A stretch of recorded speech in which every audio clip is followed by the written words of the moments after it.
You weren't too much. They were too little. They said you were too sensitive, too demanding, too emotional. But what they really meant was, you made them see what they didn't want to face. So they called your depth drama, your clarity coldness, and your standards pressure. But let's be honest, you weren't asking for too much. You were just asking the wrong person. Epictetus taught, if you seek peace, do not seek it in the minds of others. The Stoic knows that peace never comes from convincing others to care, it comes from releasing the need to be validated by those who can't meet you where you stand. The lie of being too much. It starts subtle, you share your feelings, and they sigh. You express your needs, and they shrink. You begin to apologize for existing in full color because they only love in grayscale. But that's not balance, that's erasure. You're not too much. You're simply too awake for someone who lives half asleep.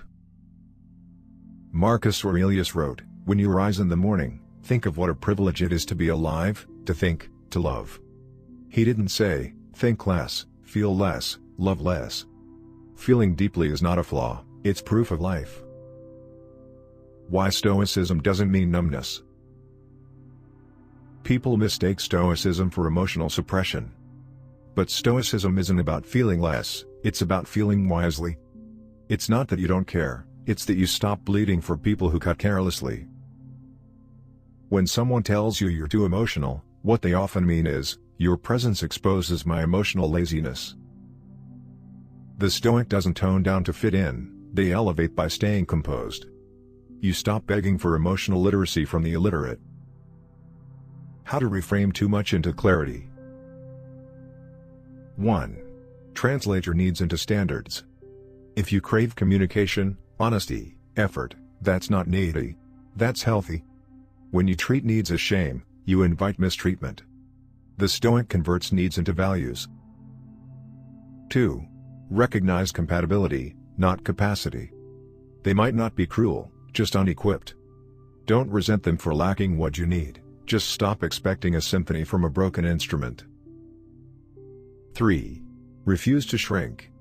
You don't need to dim your warmth to make others comfortable in their coldness. Your sensitivity is a mirror, not a weakness. 4. Return to self-approval. You can't beg someone to see your worth if you haven't claimed it first. Epictetus said, if you wish to improve, be content to be thought foolish and stupid. Translation, you don't need their validation to be valid. Modern reflection. Today's culture glorifies low maintenance. As if asking for consistency is demanding. But the Stoic sees through the illusion, peace isn't silence, it's mutual respect. You can be calm and still have standards. You can love deeply without losing boundaries. You can outgrow those who confuse detachment with maturity.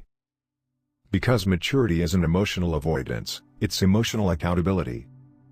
Practical Stoic exercise. Write a list of 3 times you were told you were too much. Next to each, write what you were actually expressing: care, honesty, connection. Then rewrite the statement as, I wasn't too much, they were too limited. Read it aloud until it feels true, because it is. Final reflection. You weren't too loud, they were too deaf. You weren't too deep, they were too shallow. You weren't too much, they were simply not enough for the weight of your truth. The Stoic doesn't beg to be understood, they understand themselves and walk away in peace. Because peace isn't in being less, it's in no longer apologizing for being whole.